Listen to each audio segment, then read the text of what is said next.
Good afternoon, Land Golf Academy members, and welcome back. Today we're going to look at Zach Holton, and he's currently ranked number 2 in the world of long drives, who stands at 6'3", 220 pounds. So besides that big body frame that he gets to use, we're going to look at some of his techniques and ways that you can try and utilize this, maybe for your swing. However, you might wind up in a hospital. And don't forget, any part of this video, if you do like this, hit that like, subscribe, and also share with somebody that you feel can benefit from this. But enough of that shenanigans. Let's get going.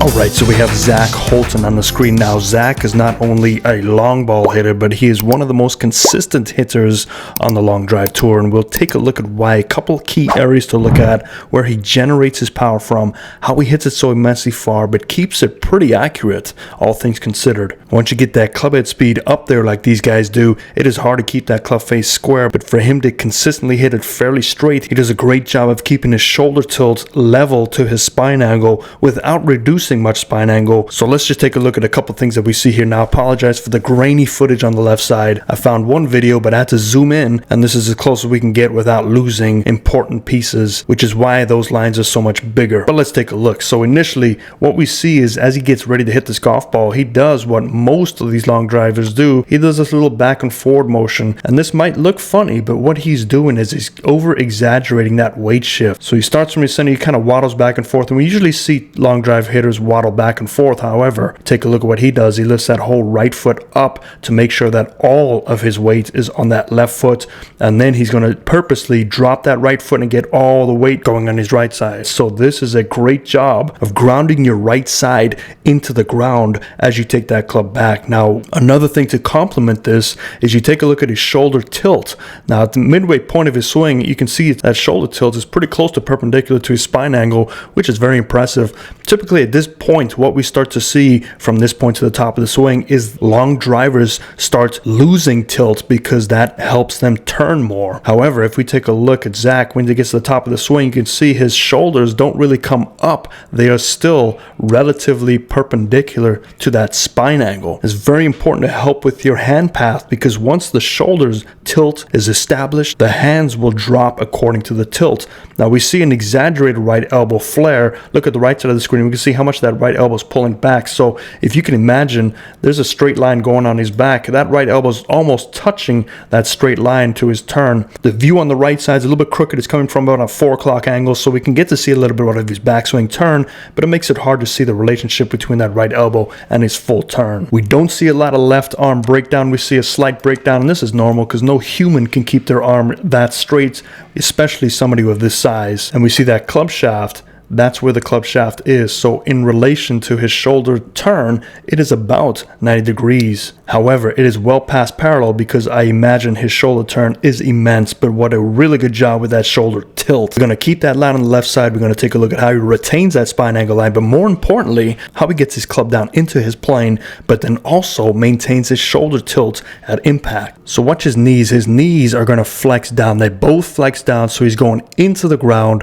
And remember, he started that way on the right foot, so most of his weight now is pushing into the ground on the right side. But you know, the cool thing though is as he drops his knees, look at his head height. His head height remains the same, so his whole body is not jumping down. And on the right side of the screen, look at his chest turn and his back turn, and watch those hands. Those hands never really disassociate themselves from the center till about here. Now the hands and arms take over slightly to get that right arm to flare back. So this is where he gets that immense shoulder turn. He is in a very good position. There's not a lot of moving parts going on here, which is why he can hit it pretty straight when he does strike it. So let's look at this golden move now. We know that the shoulders are doing a great job staying in the tilt. Watch the legs first, so the legs don't jump up immediately. I see a lot of this problem with amateur golfers when they feel like they have to jump up at the golf ball. We cannot jump up first. What we have to do is make sure that club is on plane, so he does a good job of pulling his hands down while he's still staying down. Once that club gets towards the plane, a couple frames over, now the club's back on plane.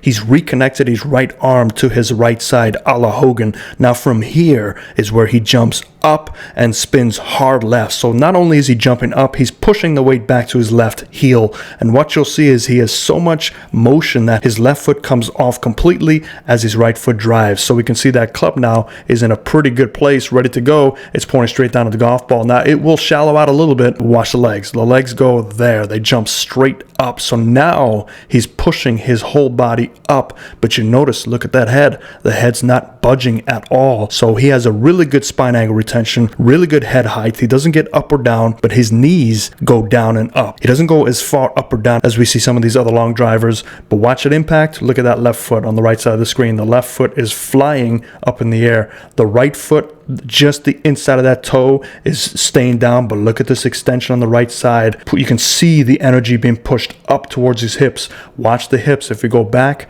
look at the hip action. So the hips are receiving that straightening out of the right leg, the pushing, and we call this ground force, but all it really is he is storing weight on his right leg, and then he pushes back up through his hips, and that helps him rotate and also drive all that energy right up into the center of his swing circle, and that's where everything meets. So the hands will meet right where that power is driven up, and that nice full extension, we can see the hands are crisscrossing. But look at this again, left side of the screen, shoulder tilt is pretty close to perpendicular of that spine angle. He comes on out, look at that release. That release is about parallel to his lower plane line. So all things considered, this man can drive the ball very far, but he can also hit it pretty straight because it is a pretty simple motion. Now I say simple because there's not a lot of moving parts. And that nice full extension, we can see, look at that left foot. So much power has moved through that left side. He has to open up or else he's going to hurt his left leg. And that's where he receives it on that left side. And you can finally see now all the weights calm down on his left foot. Now you take a look at where that left toe is pointing. It's pointing pretty much to where his target is, but that's because there's so much built up tension that if he were to keep that left foot planted where it was at impact, he would twist his knee into oblivion and it would be a lot of injury for him. So you see this on a lot of long drive hitters. That left leg now is working further and further back the more they turn and tilt through the golf ball. Now we don't see as much with him just because he is doing such a great job of keeping his tilt relative to his spine angle. A couple things you can take away from this is obviously swing within your own body mechanics. There's no reason to try and swing like this because this man has been doing it for quite some time and he's built his body for this motion. But things that you can work on is maintain your whole height of your swing. Try not to dip down or up too much. Use your knee flexion correctly.